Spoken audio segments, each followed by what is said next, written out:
And you know what time it is? It's time for KP's Video News.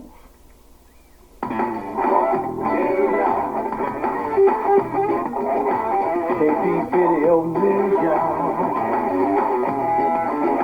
KP Video News, y'all. KP Video News, y'all. Right here. Okay, folks, how you doing today? I'm trying something new. I got this new headset here. I don't know how it's gonna work, but I'm gonna give it a shot. See what I can do. Let's see if I can turn the volume up here. Can I turn the volume up? This is volume control.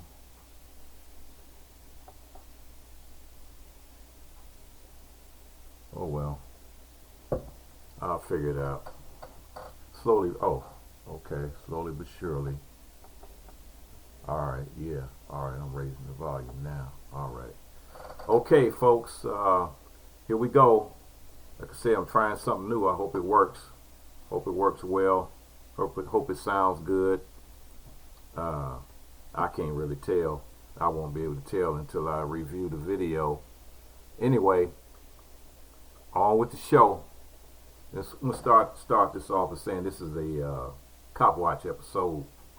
I got quite a few cop stories here, the things that are going on nationwide, and a bunch of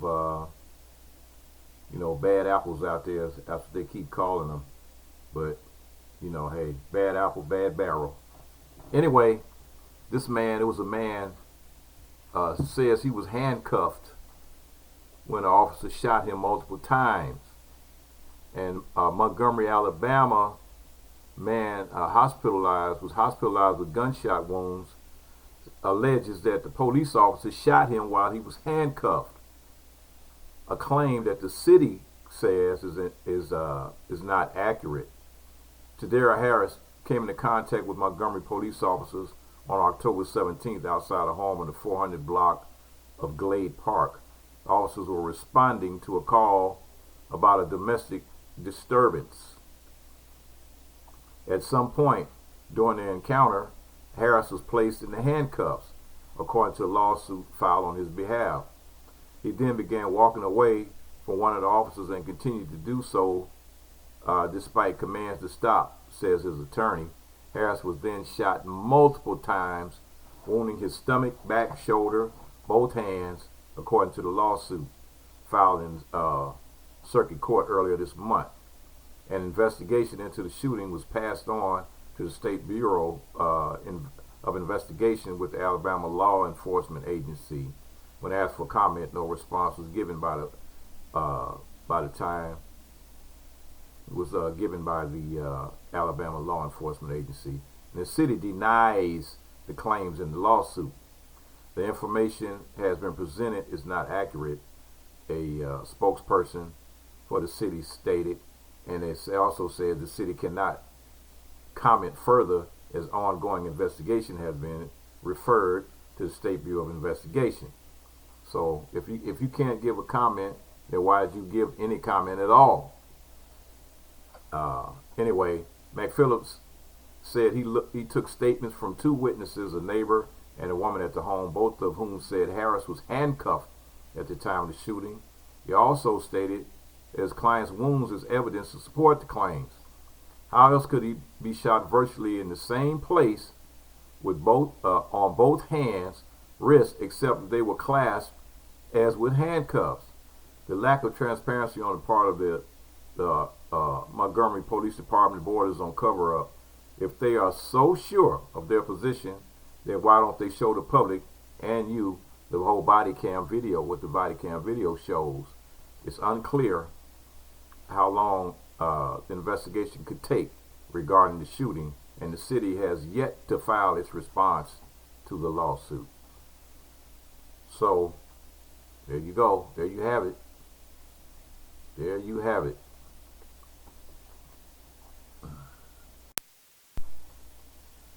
Tell you these stories, man. stories are something else. They're coming in like this. They're coming in. Okay. Now here's another next cop story.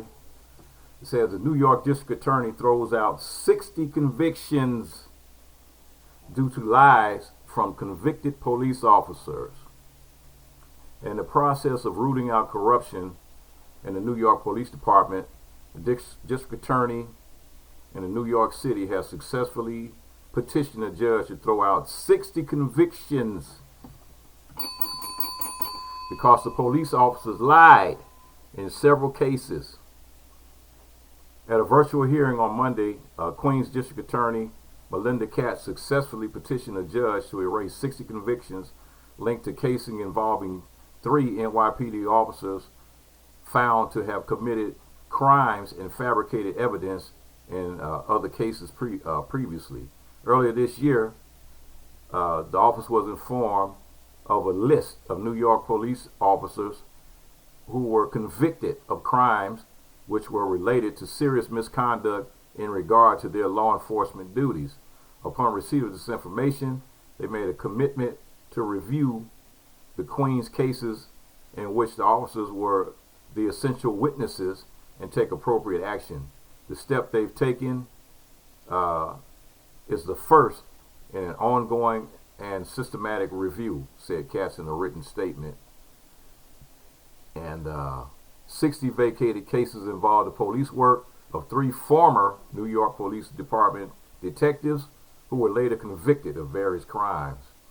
The Conviction Integrity Unit examined the Queens cases where the prosecution of the defendants relied on the work of law enforcement officers convicted of perjury or other serious crimes. The unit launched a review and found that 10 of the 22 flagged police officers were involved in the convictions in Queens. The 60 dismissals announced arose from an initial review of 3 of those officers' arrest records. And Detective Kevin DeSorma, convicted in 2018 for lying about an alleged cocaine sale in Jamaica, Queens, was involved in 34 of those cases. Detective Sasha Cordova, who pleaded guilty 3 years ago in 2018 after prosecutors found she repeatedly gave false statements in a gun possession case in Washington Heights in Manhattan, was involved in 20 cases. And the other 6 cases, including NYPD Detective Oscar Sandino, who was charged in 2010 and pled guilty to sexual assault and other sexual misconduct charges involving arrestees. Wow. Yeah, so that they, on that situation, they kind of weeding them out. And here's a similar situation, somewhat similar. Now this goes to show you why some people can't get a fair shake. Now this is something they did to one of their own. So it's a white Mississippi cop says the police department transferred him to avoid promoting a black officer.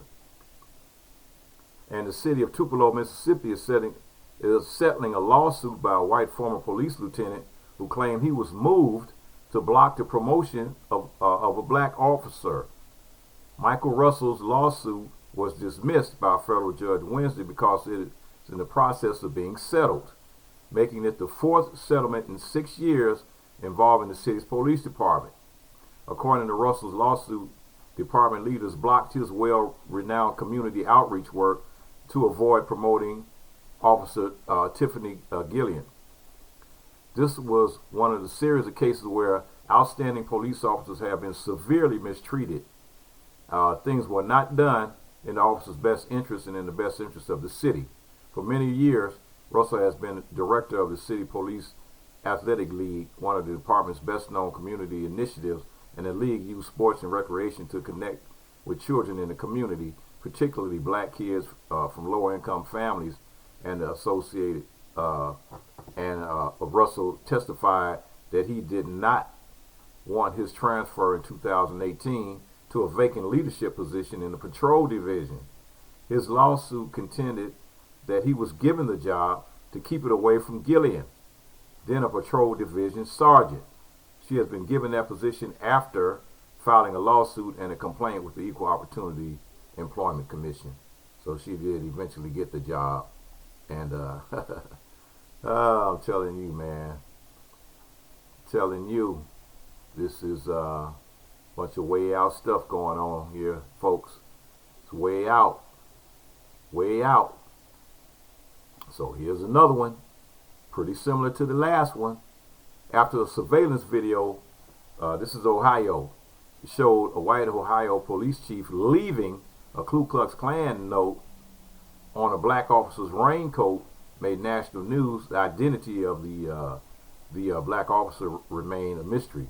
But on Thursday, Sheffield Lake police officer Keith Poole came forward to detail the incident in June that resulted in his former boss's ouster and the alleged other encounters that he described as demeaning. The video obtained over the summer captured then police chief Anthony Campo standing at the department's copier and placing the Klan printout on the coat. The KKK began as a secretive society organized in the South after the Civil War to assert white supremacy, often using violence. Poole said in an interview this week that when he returned to his desk, Campo told other officers, all of whom were white, to come see the sign. It was not funny to them, said Poole. They walked away from it. But Campo didn't stop there. According to Poole and his attorneys, he announced legal action Thursday. Poole alleged that Campo fashioned a KKK-style hat out of paper and told him he had to wear it on his next call. It was also demeaning. It was also disrespectful to me, he said. Poole had planned to report the incident, which he knew had been recorded on officer surveillance video, but a union rep beat him to it. He said that he was the first black officer to work at the agency, which was has about 14 officers, and that he had been repeatedly targeted by Campo in less than a year at the department. There was no African American applying there, Poole said. The first incident happened before he even started work last year. And instead of sending Poole a picture of his new patrol car, Campo sent him a photo of a vehicle with 20-inch rims and tinted windows. It said Officer Poole, SRO, said Poole who had been a police officer for 19 years and was previously a school resource officer. He added, he said, what is he talking about? What is this about? Even so, Poole joined the department. Around Halloween, he said, Campo targeted him again, pinning a photo of the Grim Reaper on the bulletin board, and Poole's face was inserted into the picture. And underneath read, the Raccoon Reaper. Wow. I didn't understand that either. He said Poole alleged that after the second black officer joined the department, the two were sitting in a patrol car when Campo approached them with yet another tinted window remark. Look like y'all windows aren't tinted, Poole quoted. Campo stated, and the windows were open. And Poole added that Campo had an obsession with pulling over drivers with tinted windows. The practice he had been criticized as a way to unfairly target people for driving while black. Campo also had a history of discriminating against other people in the office based on their gender, sexual orientation, and race. Poole's legal team filed a discrimination charge with the Ohio Civil Rights Commission, an initial step in preparation to file a lawsuit, and attorneys also filed a petition with the state Supreme Court to compel the police department to provide records that they say will demonstrate a pattern of race-based harassment involving Campo. And a lot of people knew about him, and nothing was done, and efforts to reach Campo for a comment were unsuccessful. And so Poole said he had first been courted by the mayor in 2019 and accused Campo of blocking him from getting a job working for the mayor.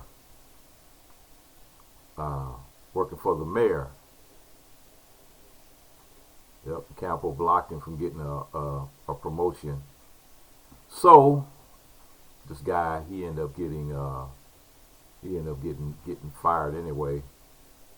You know, so he was a worthless.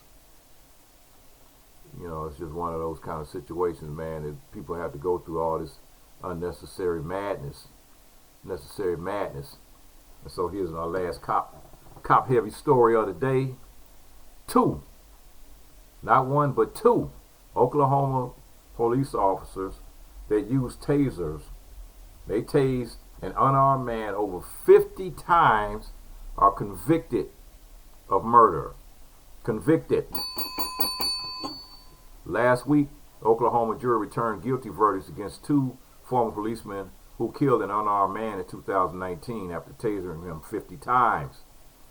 Online records confirm that Brandon Dingman, 35, and Joshua Taylor, 27, were convicted Friday of second-degree murder as well as assault and battery with a dangerous weapon. The 2 men, former members of the police force in Wilson, Oklahoma, will be sentenced on December 2nd and face 10 years to life behind bars. That's right. On July 4th, 2019, Dingman and Taylor responded to a call about a disorderly man. The officers arrived to find Jared Lakey, and during the course of their 9-minute-long interaction, Lakey allegedly failed to comply with the officer's verbal commands. Dingman, according to the documents, deployed his taser 23 times on Lakey. Taylor deployed his taser 30 times, and the court documents note, and they used their tasers on Lakey until he became unresponsive. Prosecutors argue in court documents that tasering someone 53 times greatly exceeded what would have been necessary or warranted by the attendant circumstances. Body camera footage from the incident shows Lakey never tried to hurt the officers and was not acting aggressively toward them. Experts testified that over the course of those 9 minutes, Lakey experienced over 3 minutes of electroshock. Lakey died 2 days after being tasered by the officers. While medical examiners acknowledged Lakey's heart was enlarged, they found that the violence inflicted by the officers directly contributed to his death. Wow, man. These guys are just... Oh, man. You know, hey. Can't make this stuff up, folks. Can't make it up. Cannot make it up, man. I can't make it up. This madness is nonsense, is foolishness. And, you know, they're catching them. They're catching them one by one. One by one. And you know what time it is? 2 by 2. It's time for KP's Video News. KP's Video News, folks. Peace.